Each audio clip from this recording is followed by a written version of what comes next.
Él es todo para mí, soy feliz, pues vive en mí. Ya no puedo yo dejar su santo. Amén. Amén, hermanos. Así es, lo que hoy tenemos en nuestras manos son palabras de vida, palabras que vienen de la boca de Dios mismo, y en ellas vamos a meditar en esta mañana. Yo sé que más o menos porque ustedes ya tienen la hoja en su mano, el folleto, ustedes saben de qué vamos a hablar en esta mañana. Pero si yo tarareara esta composición, ustedes saben cuál es. Tan, tan, tan, tan, tan, tan, tan, tan, tan, tan, tan, tan. Ya ustedes saben qué es, ¿verdad? ¿Han escuchado? Yo la he escuchado muchas veces, esa composición, y se usa exclusivamente en algunas bodas, ¿no? Cuando viene la entrada de la novia. Lo que es curioso para mí es que estuve investigando y esta composición se hizo aproximadamente en el año 1850 por un compositor alemán, en el 1850. Pero nunca fue diseñada como una marcha nupcial, no fue diseñada para las bodas, ¿no? Este señor, este compositor alemán hizo esta composición, pero no fue hasta 8 años después, en 1858, cuando la princesa Victoria se quería casar con Frederick III, un alemán. Y ella dijo, yo quiero, esta señora Victoria, la princesa Victoria, dijo, yo quiero que cuando yo vaya a entrar, cuando yo vaya a recibir, a encontrarme con mi futuro esposo, yo quiero que me toquen esta composición. Y desde ese tiempo, muchos han seguido esa, y lo pongo entre comillas, tradición. Pero es interesante que no fue este canto o esta composición diseñada como una marcha nupcial. Cuando nosotros leemos la Escritura, hermanos, y es por eso que en esta mañana quiero compartir esta lección con ustedes. Ahí viene la novia. Créame, usted no va a tener que ir a la Biblia en esta mañana, porque todos los versículos están en la hoja que les di. Efesios 5:23 dice, porque el marido es cabeza de la mujer, así como Cristo es cabeza de la iglesia, la cual es su cuerpo, y Él es su Salvador. Así que como la iglesia está sujeta a Cristo, así también las casadas lo estén a sus maridos en todo.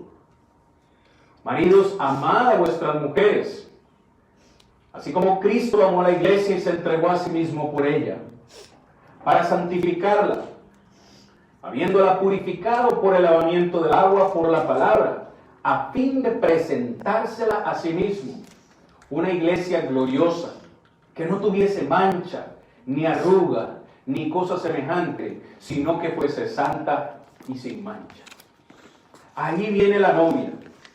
Probablemente si usted, al igual que yo, ha estado en alguna ocasión en una boda, sabe que el momento más glorioso, el momento más especial, no es ni siquiera cuando llega el novio, porque el novio ya está ahí enfrente, esperando por su futura esposa. Pero todo el mundo está al pendiente de la entrada de la novia. Nadie puede ver a la novia ni su vestido hasta el momento final, cuando esa novia es traída o es presentada por su padre y finalmente entregada a quien será su futuro esposo.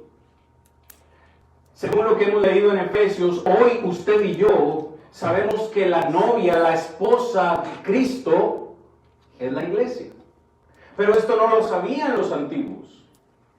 Así que en esta mañana lo que pretendo que hagamos, y por cierto son muchos versículos y es un tema muy extenso, por eso los he impreso en este folleto para usted, hoy vamos a ver cómo podían los antiguos, las personas del Antiguo Testamento, cómo podían identificar quién sería esta novia. Y en el estudio que vamos a ver hoy, vamos a ver quién traería esa novia, ¿Cuándo vendría esa novia? ¿Cómo vendría esa novia? Así que, sin más demora, hermanos, estudiemos este hermoso tema acerca de la novia de Cristo. El primer texto que vamos a considerar en esta mañana es 2 Samuel 7, versículos 12, 13 y 16. 2 Samuel 7 dice en el verso 12, y cuando tus días sean cumplidos. Está hablando el Señor a David, el rey David. Mantenga eso en mente. Y cuando tus días sean cumplidos, es decir, David, cuando tú mueras y duermas con tus padres, una vez más, cuando David muera, le dice el Señor, yo levantaré después de ti a uno de tu linaje, el cual procederá de tus entrañas y afirmaré su reino. Fíjese que, note las palabras que encontramos en este texto para referirse, no está diciendo novia, la primera palabra que encontramos es reino. Dice, yo afirmaré tu reino, verso 13, y será, o él edificará casa a mi nombre. A esta novia se le conoce entonces también, según el texto, como casa. Dios iba a levantar un reino, Dios iba a levantar una casa. Y yo afirmaré para siempre el trono de su reino. Vemos entonces, cuando usted lee el verso 16, dice, y será afirmada tu casa y tu reino para siempre delante de tu rostro, y tu trono será estable eternamente. Note la profecía. Esta profecía en su Biblia debería estar en rojo, porque es una profecía que habla acerca del establecimiento de la iglesia, de esta novia de Dios. ¿Y cómo le llama? Le llama reino, le llama casa. No ha dicho novia, no ha dicho iglesia, pero según este texto, por favor sígame el cuadro, ¿quién traería la novia? ¿Quién la traería? Esta novia vendría de la simiente de David, es decir, de su descendencia, de su linaje, de su semilla, de su simiente, según lo que dice 2 Samuel 7 y en el versículo 12.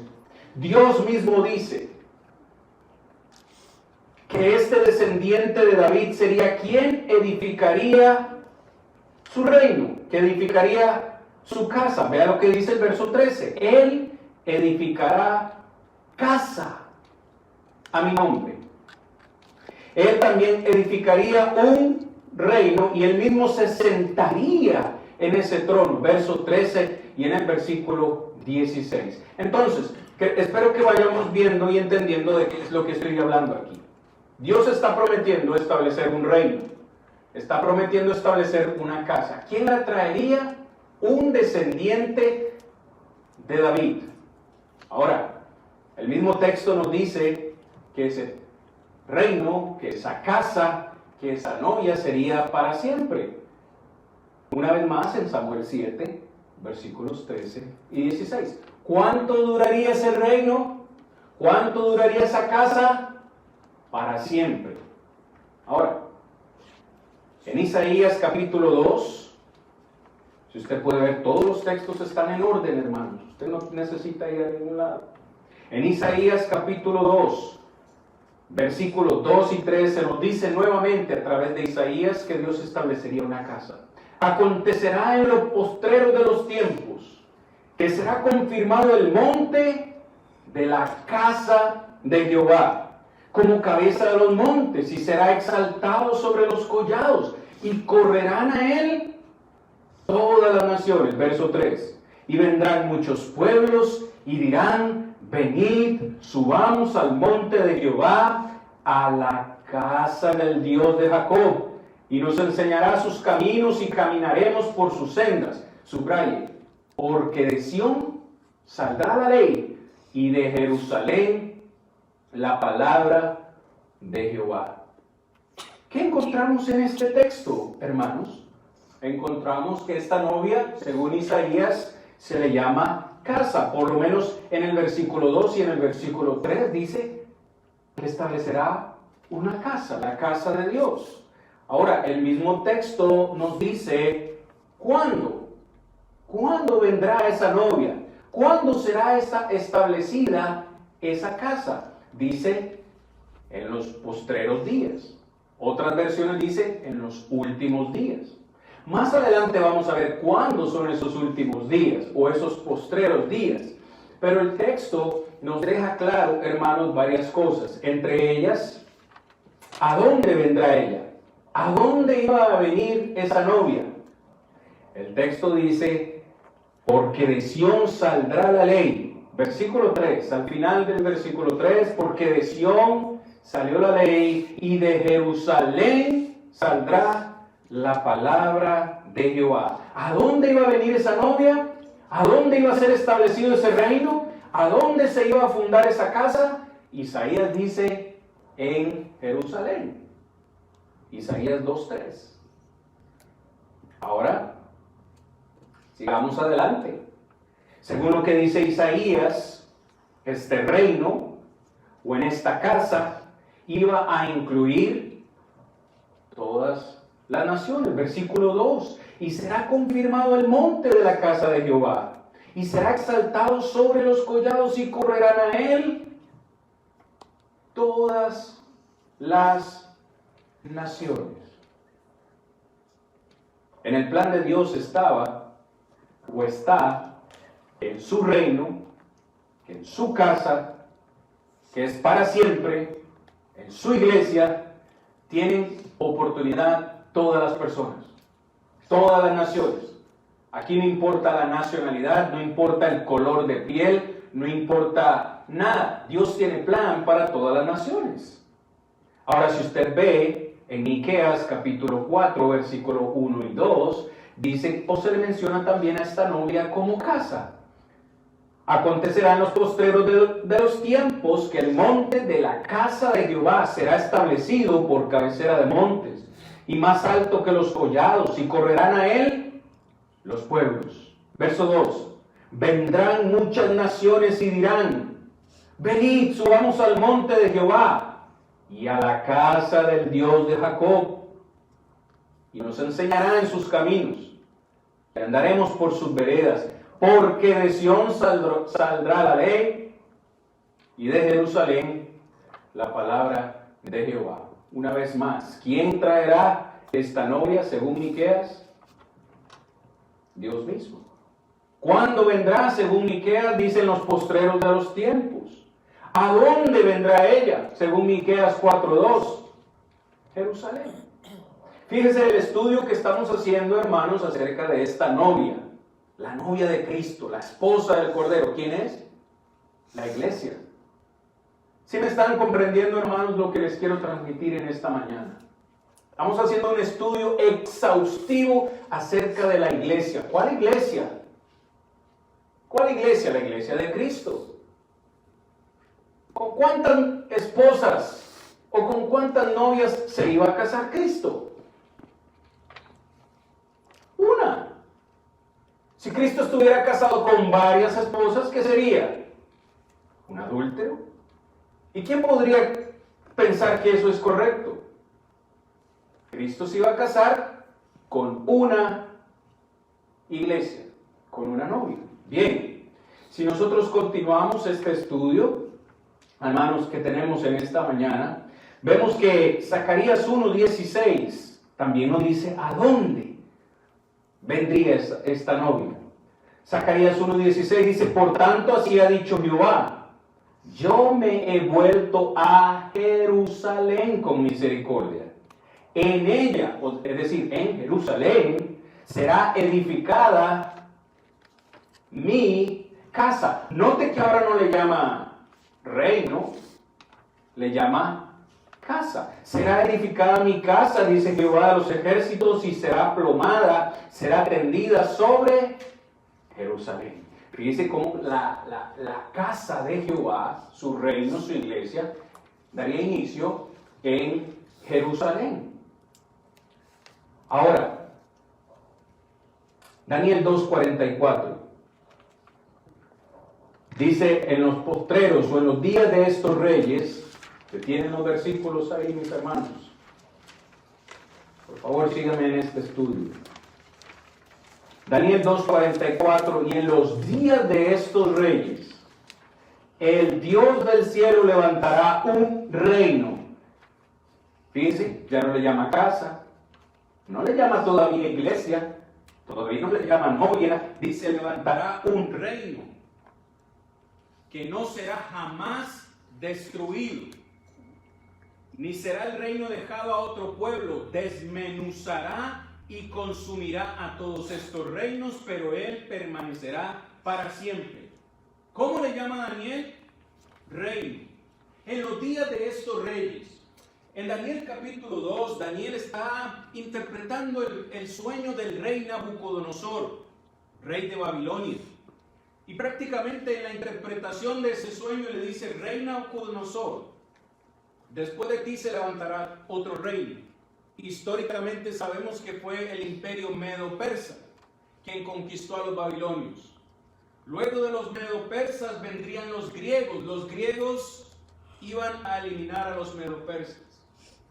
Pero luego se levantaría el imperio romano y los romanos destruirían a los griegos. Y es ahí cuando Daniel le dice a Nabucodonosor: en los días de estos reyes del imperio romano, cuando estuviera en vigencia el imperio romano, el Dios del cielo va a levantar un reino que no será un reino destruido jamás, ni será dejado a otro pueblo. Este reino más bien permanecerá para siempre, refiriéndose a su novia, refiriéndose a su iglesia, refiriéndose al pueblo de Dios. Entonces, note cómo Daniel le llama reino. Pero también Daniel nos dice cuándo vendría ella. Durante estos reyes, es decir, durante el imperio romano. Daniel también nos dice que incluiría a todas las naciones. ¿Qué más nos dice Daniel 2:44? Que ese reino sería para siempre, sería un reino que jamás sería destruido. ¿Alguien me está siguiendo en esta mañana? ¿Sí? Espero que sí, mis amados hermanos, porque este estudio es sumamente importante. Ahora, vaya conmigo, usted lo debe tener, Mateo capítulo 3, verso 2. Juan el Bautista dice: y diciendo, arrepentidos porque el reino de los cielos se ha acercado. En nuestras Biblias nosotros tenemos al último profeta del Antiguo Testamento, Malaquías. Y después de Malaquías sigue Mateo. Entre esos dos libros hay aproximadamente 400 años de silencio. Es decir, 400 años donde Dios no habló. No usó ni un solo profeta, no usó ni un solo hombre. Por 400 años Dios mantuvo silencio. Y el primer hombre de Dios que se levanta predicando en el Nuevo Testamento, en Mateo 3, verso 2, es Juan el Bautista. Y note cómo Juan el Bautista les dice en su predicación: arrepentidos. ¿Por qué se tenían que arrepentir? Porque el reino de los cielos se ha acercado. ¿Cómo le llama Juan el Bautista a la novia? Le llama reino. Pero ¿qué más aprendemos en el texto? ¿Cuándo vendría? Dice ahora Juan el Bautista: el reino de los cielos está más cerca. El reino de los cielos se ha acercado. Jesús dijo esas mismas palabras en Mateo 4:17, texto que usted tiene en su hoja. Desde entonces comenzó Jesús a predicar y a decir: arrepentidos porque el reino de los cielos está más cerca. ¿Qué encontramos entonces ahí? Que en tiempo de Jesús, la iglesia, su novia, el reino, la casa de Dios estaba más cerca. Ahora, vea las mismas palabras de Jesús en Mateo 16, verso 16. Respondiendo Simón dijo: tú eres el Cristo, el Hijo del Dios viviente. Y yo también te digo que tú eres Pedro. Leamos despacio. Y sobre esta roca edificaré mi iglesia. Y las puertas del Hades no prevalecerán contra ella. ¿Qué aprendemos de este texto? ¿Quién traería a la novia? ¿Qué decía la profecía de 2 de Samuel, primer texto que leímos en esta mañana? ¿Quién traería a la novia? ¿Quién edificaría casa? ¿Quién establecería este reino? Le dijo Dios a David: uno de tu simiente edificará. Si lo ven aquí, verso 7, capítulo 7, verso 13. Ahora Jesús le dice a Pedro: sobre esta roca yo edificaré mi iglesia. ¿Qué aprendemos de ese texto? Aprendemos que la iglesia es la novia del Señor. Aprendemos, hermanos, que el reino del cual hemos estado hablando en todos estos versículos, Isaías, Miqueas, Zacarías, Daniel, aprendemos que este reino es la iglesia. ¿Cómo sabe usted eso, hermano Cristian? ¿Cómo podemos estar seguros que el reino de Dios es la iglesia? Lea conmigo, por favor, versículo 18. Y yo te digo que tú eres Pedro, y sobre esta roca edificaré mi iglesia, y las puertas del Hades no prevalecerán contra ella. Si usted lee en el versículo 19, y me disculpo por no haberlo incluido ahí, en Mateo 16, 19 le dice Jesús a Pedro: a ti te daré las llaves del reino. A ti te daré las llaves del reino. La iglesia es el reino de Dios. ¿Qué aprendemos también de Mateo 16, 18? Dice: las puertas del Hades no prevalecerán contra ella. Aprendemos que la iglesia, mis amados hermanos, es y será para siempre. ¿Se cumple eso en las profecías? ¿Cumple eso las profecías? ¿Qué se decía acerca de este reino? Acerca de esta casa que sería para siempre. Jesús dice: ni la muerte ni el Hades podrán destruir la iglesia. Muy bien. ¿Cómo podemos estar seguros que la iglesia de la que estamos hablando es la casa de Dios? En 1 de Timoteo 3:15 dice: para que si tardo sepas cómo debes conducirte en la casa de Dios. ¿A dónde? En la casa de Dios, que es la iglesia del Dios viviente, columna y baluarte de la verdad. Hermanos, sé que esta meditación puede ser muy repetitiva, pero voy adelante, me regreso para atrás. Estamos hablando de un reino, estamos hablando de una casa, estamos hablando de la novia. Todo para finalmente llegar y decir: este trono, esta casa, este reino es la iglesia de Dios. Pablo le dice a Timoteo, para que usted sepa cómo conducirse en la casa de Dios. Hoy estamos en la casa de Dios. ¿Cómo podemos estar seguros? Porque el texto dice: esta casa de Dios es la iglesia del Dios viviente, columna y baluarte de la verdad. El reino que Dios prometió establecer, dice Marcos 9:1, también les digo, dice Jesús a sus apóstoles: de cierto os digo que hay algunos de los que están aquí que no gustarán la muerte hasta que hayan visto el reino de Dios venido con poder. ¿Qué les está diciendo Jesús a sus discípulos en esta ocasión? Que su iglesia es un reino. Pero ¿qué más les está diciendo? Les está diciendo que este reino o que esta iglesia sería establecida en la generación de ellos. Dice: algunos de ustedes no gustarán la muerte hasta que hayan visto.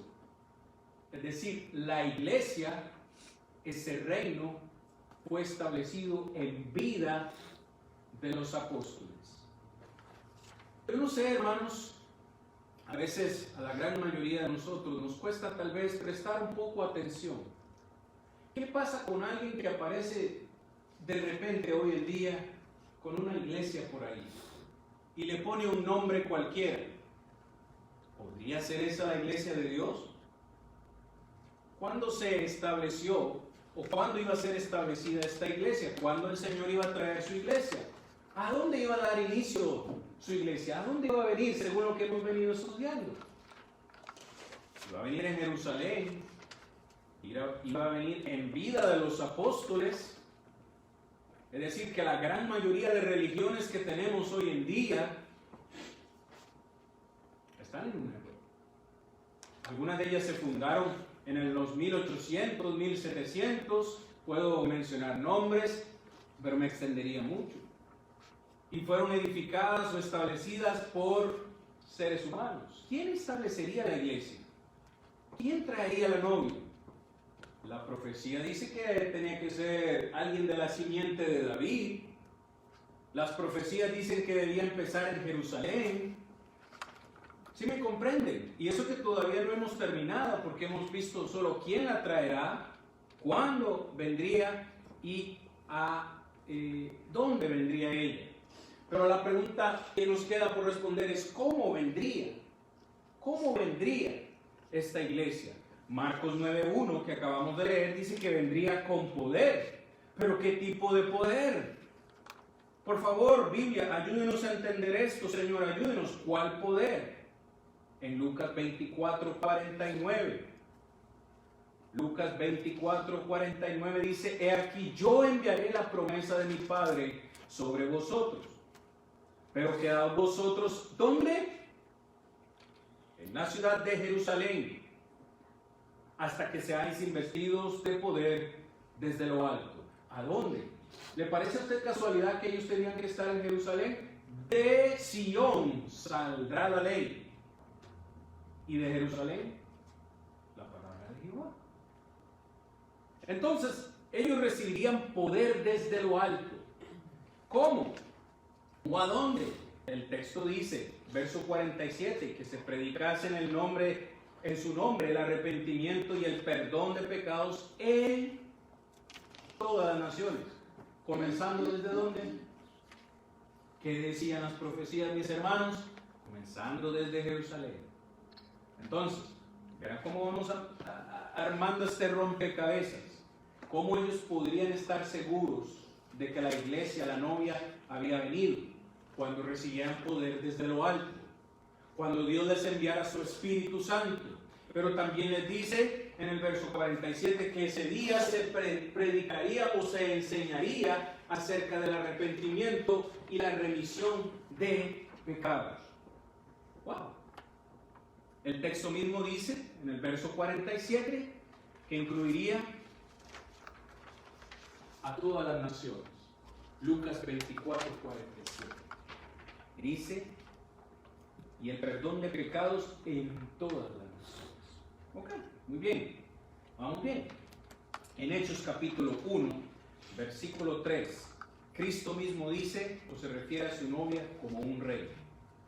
Verso 3, a quienes también, después de haber padecido, se presentó vivo con muchas pruebas indubitables, apareciéndoseles durante 40 días y hablándoles acerca del reino de Dios.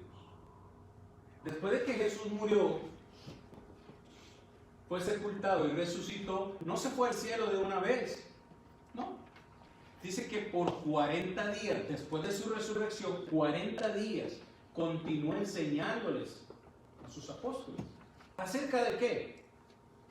Acerca del reino de Dios. Por 40 días les habló acerca del reino de Dios. Hoy todos entendemos que ese reino es su iglesia, que daría inicio en Jerusalén, versículo 4, y estando juntos, les mandó que no se fuesen de Jerusalén, sino que esperasen la promesa del Padre, la cual les dijo: oíste de mí.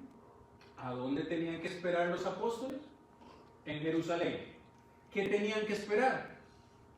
La promesa del Padre. ¿Cuál era la promesa del Padre? ¿Cuál era? El Espíritu Santo. ¿Cómo sabemos eso? Vea lo que dice verso 5. Hechos 1:5. Porque Juan ciertamente bautizó con agua, mas vosotros seréis bautizados con el Espíritu Santo dentro de no muchos días. Verso 8, pero recibiréis poder. ¿Cuándo?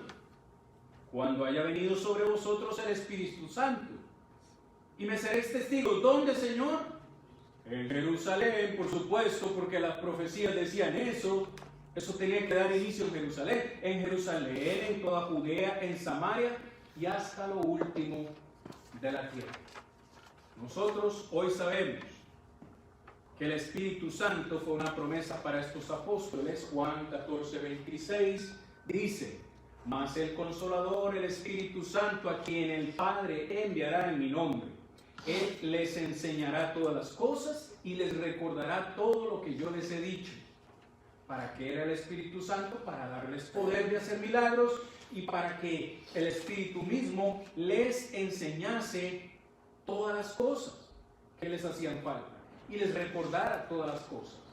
También en el capítulo 15, versículo 26 dice: pero cuando venga el Consolador, a quien yo os enviaré del Padre, el Espíritu de verdad, del cual procede del Padre, Él mismo les dará testimonio acerca de mí. Entonces el Espíritu Santo les enseñaría a los apóstoles todas las cosas. Pero también dice Juan 16:13, les guiaría a toda la verdad. Dice el texto: pero cuando venga el Espíritu de verdad, Él os guiará a toda la verdad, porque no hablará por su propia cuenta, sino que hablará todo lo que oyere, y os hará saber todas las cosas que habrán de venir. Fíjense cómo hemos llenado este cuadro, hermanos. Recapitulando, Dios promete establecer un reino. Dios promete establecer una casa. Este reino o esta casa sería establecida por uno de la simiente de David. Este reino o esta casa iniciaría en Jerusalén. Iniciaría en los postreros días. Incluiría a todas las naciones. Y es aquí donde usted y yo, hermanos, necesitamos llegar a Hechos capítulo 2. Porque en Hechos capítulo 2 es donde finalmente se cumple en su totalidad todo lo que Dios dijo acerca de su reino, acerca de su casa, acerca de su novia, acerca de su iglesia. Por cierto, antes de Hechos capítulo 2, usted va a encontrar la palabra iglesia solamente en 2 ocasiones, pero nunca como algo establecido. ¿Recuerdan que vimos Mateo 16, versículo 16? Jesús le dijo a Pedro: sobre esta roca edificaré. ¿Edificaré qué es? Futuro. No es presente ni pasado. Jesús dice: en el futuro yo edificaré mi iglesia. Él la edificaría. Es decir, en vida de Jesús, la iglesia nunca existió. En Hechos capítulo 2 veremos, en primer lugar, si se cumplen las profecías. Hechos capítulo 2, versículo 1, cuando llegó el día de Pentecostés, estaban todos unánimes juntos. ¿Cuándo vendría esa novia?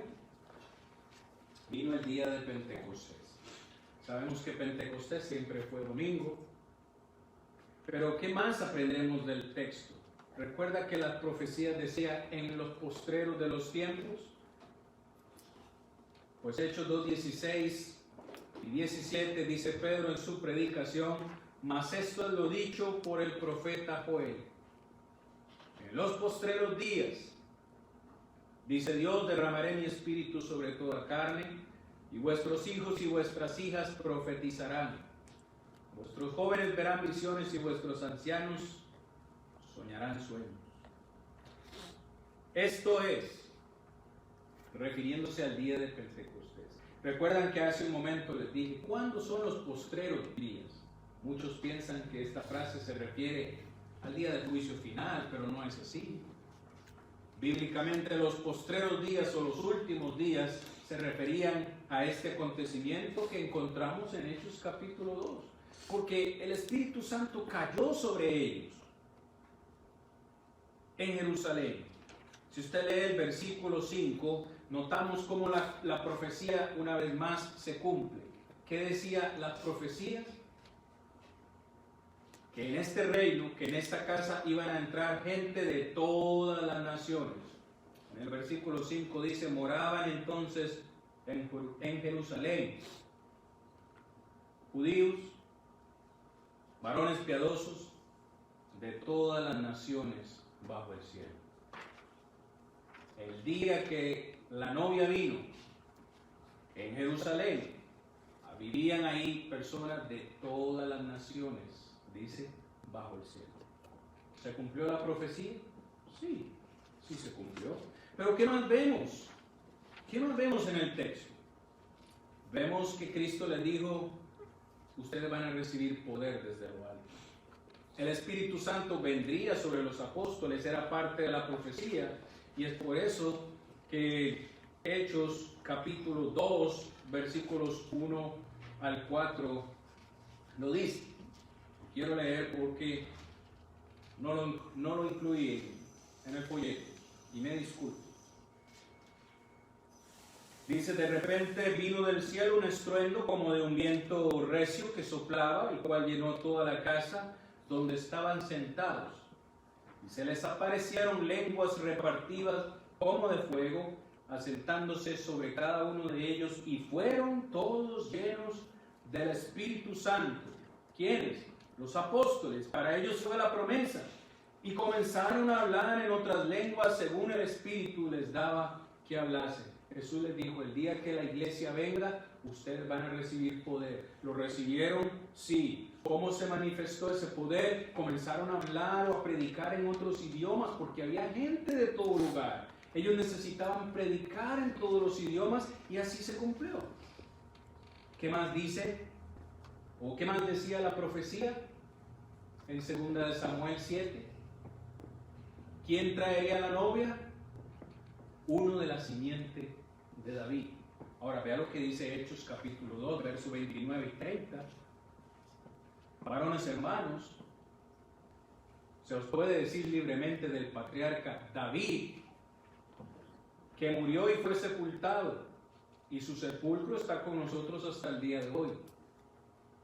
Pero siendo profeta y sabiendo que con juramento Dios le había jurado que de su descendencia, en cuanto a la carne, levantaría al Cristo para que se sentase en su trono.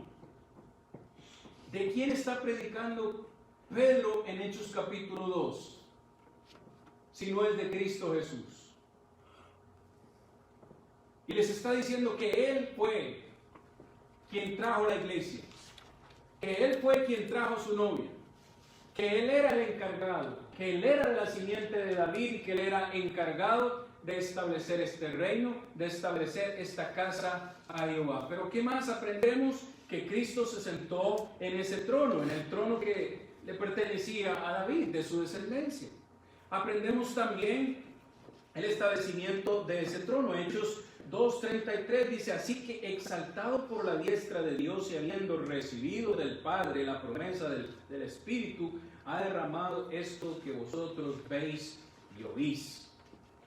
Esta manifestación del Espíritu, estos dones milagrosos que ustedes ven hoy, estaba en las profecías y hoy se han cumplido.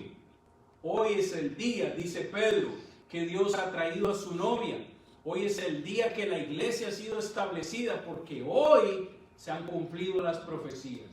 La iglesia de Cristo se estableció en Jerusalén en el año 33 después de Cristo aproximadamente, con aproximadamente 3,000 personas, como el texto mismo lo dice.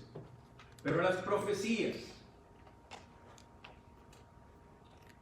Lucas 24:47, le dijo Jesús, el día que la iglesia venga, el día que mi novia venga, ese día se va a predicar acerca del arrepentimiento y la remisión de pecados.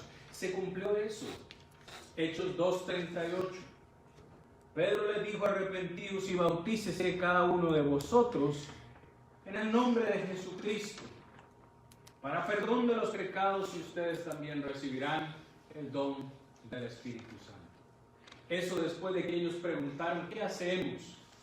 Hemos matado al Hijo de Dios, hemos crucificado al Hijo de Dios. Pedro, ¿qué hacemos? Pedro le dijo: arrepiéntanse.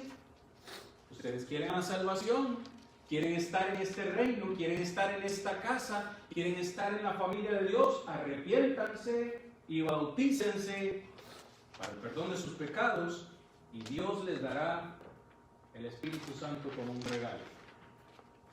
¿Se cumplió la profecía? Sí. De hecho, hermanos, ese mismo día, 3,000 almas, 3,000 personas fueron incluidas en la casa de Dios. 3,000 personas fueron incluidas en el reino de Dios, y la iglesia dio inicio. En el versículo 41, así que los que recibieron su palabra fueron bautizados, y se añadieron aquel día como 3,000 personas. En un solo día. Ellos creyeron a las profecías, creyeron a la predicación y dijeron: queremos ser parte del reino de Dios. Queremos recibir a la novia, queremos estar en la casa de Dios. Y en el versículo 47 dice: alabando a Dios y teniendo favor con todo el pueblo, el Señor añadía cada día a la iglesia. Note, por favor, ya no le llama reino, ya no le llama casa, ahora le llama iglesia. Porque la iglesia ya no es algo futuro, algo que está por venir. La iglesia ahora es presente. En Hechos capítulo 2, el Señor añadía cada día a la iglesia, a su novia, los que habían de ser salvos. ¿Quiénes son salvos? Según este texto, los que están dentro de la iglesia. ¿Quién añade las personas a la iglesia? ¿Quién? Es algo que solo Dios puede hacer. Yo no los puedo agregar a ustedes a la iglesia. Dios los agrega a ustedes a la iglesia cuando ustedes en obediencia hacen lo que estas 3,000 personas hicieron. ¿Qué hicieron esas 3,000 personas? Ese mismo día, dice, fueron bautizadas.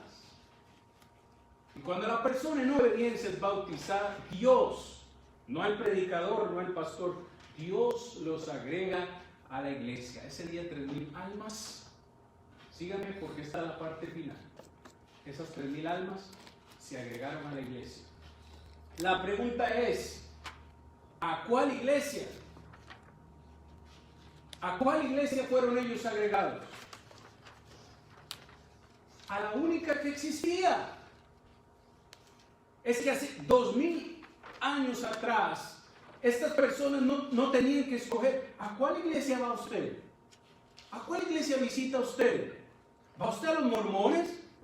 No, yo soy de los testigos de Jehová. No, yo soy pentecostal. Ah, yo soy católico. Ah, ¿y a cuál? No, yo soy bautista. ¿A cuál iglesia se agregaron ellos? ¿A cuál? A la única que existía. A la única que la Biblia menciona. Una sola iglesia. Efesios 4:4, el último texto que usted tiene al final de su folleto, dice Pablo: un cuerpo. Sabemos que la iglesia es el cuerpo de Cristo. Él es su cabeza. Un cuerpo. Un espíritu, como fuisteis también llamados, en una misma esperanza de vuestra vocación. ¿Cuántas iglesias? Una. ¿Por cuántas iglesias murió Cristo? Una. Si la iglesia es su novia y él se iba a casar con ella, ¿con cuántas mujeres se puede casar Cristo?